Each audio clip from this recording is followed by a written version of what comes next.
Hello everyone. तो guys आज के इस वीडियो में हम लोग क्लास 10 हिस्ट्री के एक छोटे से बट इम्पॉर्टेंट चैप्टर को कवर करेंगे जिसका नेम है the making of a global world. तो चलिए हम लोग इस वीडियो को अच्छे एनिमेशन के साथ कवर करते हैं।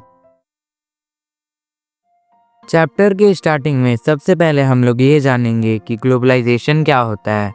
तो globalisation is the process of increasing interconnectedness and interdependence among nations worldwide. मतलब कि नेशंस के बीच में बढ़ती हुई इंटरकनेक्टेडनेस या मेल जोल एंड इंटरडिपेंडेंस को ही हम ग्लोबलाइजेशन कहते हैं। एंड इस प्रोसेस में नेशंस आपस में goods, services, capital, technology and ideas का एक्सचेंज करते हैं। The pre modern world. So guys, जब भी हम ग्लोबलाइजेशन की बात करते हैं तो अक्सर एक ऐसे इकोनॉमिक सिस्टम के बारे में बात करते हैं जो पिछले मोर देन 50 ईयर्स में इमर्ज हुई है। पूरे हिस्ट्री में हमने देखा है कि ह्यूमन सोसाइटीज़ आपस में इंटरलिंक्ड रही हैं एक दूसरे के साथ। एंशिएंट टाइम से travellers, traders, priests and pilgrims vast distances travel किया करते थे for gaining knowledge, opportunity, spiritual fulfilment and to escape persecution. मतलब अत्याचार से दूर रहने के लिए वे अपने साथ goods, money, values, skills, ideas, inventions and even germs and diseases भी कैरी करके लाते थे। फॉर एग्जाम्पल 3000 BCE के टाइम में भी इंडस वैली में रहने वाले लोगों ने वेस्ट एशिया से कोस्टल लिंक इस्टेब्लिश करके रखा था।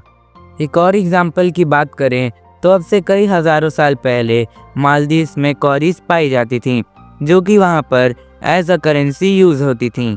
एंड वैसी ही सेम करेंसीज या कॉरीज चाइना एंड ईस्ट अफ्रीका में भी पाई गई थीं, जिससे ये बात तो क्लियर हो जाती है कि मालदीव्स के चाइना एंड ईस्ट अफ्रीका के साथ ट्रेड रिलेशंस थे। नेक्स्ट टॉपिक है silk routes link the world. तो silk routes pre modern trade के बहुत अच्छे एग्जांपल्स हैं एंड साथ ही में ये वर्ल्ड के डिफरेंट पार्ट्स में कल्चरल लिंक इस्टेब्लिश करने में हेल्प करते थे। अब इन रूट्स का नाम सिल्क रूट इसलिए रखा गया है क्योंकि इन रूट से चाइनीज सिल्क जाते थे ट्रेड के रीजन से। ये जो सिल्क रूट्स हैं वो पूरे एशिया कॉन्टिनेंट को कनेक्ट करती हैं यूरोप एंड नॉर्थ अफ्रीका के साथ। इसकी एग्जिस्टेंस क्रिश्चियन एरा से पहले की है एंड ये 15th सेंचुरी तक एग्जिस्टेंस में थी। अब कुछ चीज़ें जैसे कि Chinese pottery, Indian textiles and Indian spices इन्हीं रूट से यूरोप में जाते थे एंड इन रिटर्न यूरोप भी इन पर सोने और चांदी की बारिश करता था। इन रूट से सिर्फ ट्रेड ही नहीं होते थे बल्कि कई सारे Christian missionaries, Muslim preachers and Buddhist Monks भी ट्रैवल करते थे। ये सब मेनली अपने रिलीजन को प्रमोट करने के लिए ट्रैवल करते थे एंड साथ ही में इनर पीस अचीव करने के लिए भी ट्रैवल करते थे, मतलब आत्म शांति पाने के लिए। Food travels, spaghetti and potato. तो जो ट्रेडर्स एंड ट्रैवलर्स थे वो जिन जिन न्यू लैंड्स पर ट्रैवल करते थे वहाँ पर वे न्यू क्रॉप्स इंट्रोड्यूस करते थे। फॉर एग्जाम्पल अगर हम बात करें नूडल्स की तो उसका ओरिजिन चाइना में हुआ था एंड देन जब यही नूडल्स वेस्ट पार्ट में गया तो इसका नाम स्पैगेटी हो गया। एंड ऐसे ही अरब ट्रेडर्स ने भी पास्ता को सिसिली में इंट्रोड्यूस किया था जो कि इटली का एक आइलैंड पार्ट है। अब कई सारे कॉमन फूड्स जैसे कि पोटैटोज, सोया, ग्राउंडनट्स, मेज, tomatoes, chillies, sweet potatoes and और भी कई सारे फूड आज से 500 साल पहले यूरोप एंड एशिया में इंट्रोड्यूस नहीं हुआ था।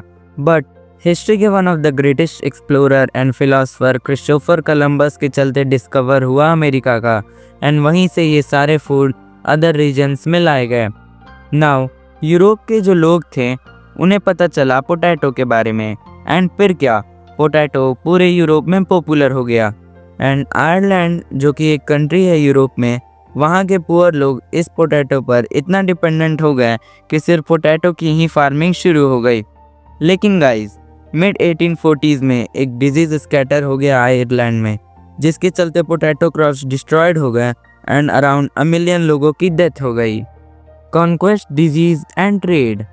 अब 16th सेंचुरीज में यूरोप के सेलर्स ने एशिया तक जाने का सी रूट डिस्कवर कर लिया था एंड वैसे ही उन्होंने वेस्टर्न ओशियन को क्रॉस करके अमेरिका की डिस्कवरी की। अमेरिका की डिस्कवरी होने से पहले पूरे रेस्ट ऑफ वर्ल्ड से उसके कांटेक्ट मिलियंस ऑफ ईयर्स तक नहीं थे। बट जैसे ही उसकी डिस्कवरी हुई 16th सेंचुरी में अमेरिका के vast lands and large amount में प्रेजेंट क्रॉप्स एंड मिनरल्स का ट्रेड होना भी शुरू हो गया ऑल ओवर द वर्ल्ड में। अब अमेरिका के दो प्लेसेस पेरू एंड मेक्सिको में जो यूरोपियंस ट्रेडर थे, उन्होंने वहां पर पाए जाने वाले प्रीशियस मेटल स्पेशली सिल्वर को यूरोप में एक्सपोर्ट किया एंड देन एशिया में ले जाकर उसकी ट्रेडिंग की गई। 17th सेंचुरी में एक न्यूज़ बहुत स्प्रेड हुई थी कि एल डोराडो के बारे में। लोगों ने ये कहा कि ये सिटी ऑफ गोल्ड है जो कि साउथ अमेरिका में सिचुएटेड है एंड इसको खोजने के लिए यूरोपियंस ने बहुत सारे एक्सपेडिशंस चलाए। कई यूरोपियन कंट्रीज ने ये रिजल्ट निकाला कि अमेरिका को कनकर करके उन्हें बहुत वेल्थ मिलेगी एंड मैनी मोर। इसी के चलते मिड 16th सेंचुरीज में पोर्चुगीज एंड स्पेनिश पीपल ने अमेरिका को कनकर कर लिया। अब ये जो कन्क्वेस्ट थे ये बहुत बड़े वार का रिजल्ट नहीं थे, ना ही इन कंट्रीज ने कोई पावरफुल वेपन का यूज़ किया था, बल्कि इन कंट्रीज ने यूज़ किया था जर्म्स एंड डिजीजेस का। फॉर एग्जांपल डिजीजेस जैसे कि small pox, chicken pox and flus का। क्योंकि अमेरिका इतने सालों तक रेस्ट ऑफ वर्ल्ड के साथ अलग था, तो वहाँ के लोगों के पास इन डिजीजेस से फाइट करने के लिए वैसा इम्यून सिस्टम डेवलप नहीं था एंड इसी का बेनिफिट उठाते हुए पोर्चुगल एंड स्पेन ने पूरे अमेरिका को कनकर कर लिया। अब 19th सेंचुरी तक यूरोप की भी कंडीशन ठीक नहीं थी। वहाँ पर poverty, hunger, diseases and religious conflict जैसे प्रॉब्लम्स कॉमन थी, जिसके चलते बहुत सारे लोगों की डेथ हुई एंड इसी के चलते बहुत सारे यूरोपियंस यूरोप छोड़कर अमेरिका में सेटल हो गए। 18th सेंचुरी तक इंडिया एंड चाइना वर्ल्ड की रिचेस्ट कंट्रीज थी एंड एशियन ट्रेड को डोमिनेट करती थी। बट 15th सेंचुरी के बाद से चाइना ने सारे ओवरसीज कॉन्टैक्ट्स बंद कर दिए थे एंड आइसोलेशन में चला गया एंड इंडिया पर भी ब्रिटिशर्स का रूल हो गया। सो इन दोनों कंट्रीज़ के रिड्यूस्ड रोल के चलते अमेरिका जो है वो वर्ल्ड ट्रेड का सेंटर बन गया एंड यूरोप भी वर्ल्ड ट्रेड में इमर्ज करने लगा। तो गाइज हमारे आज के वीडियो के लिए बस इतना ही। उम्मीद है आपको ये वीडियो इन्फॉर्मेशनल लगी होगी एंड पसंद आई होगी। Thanks for watching.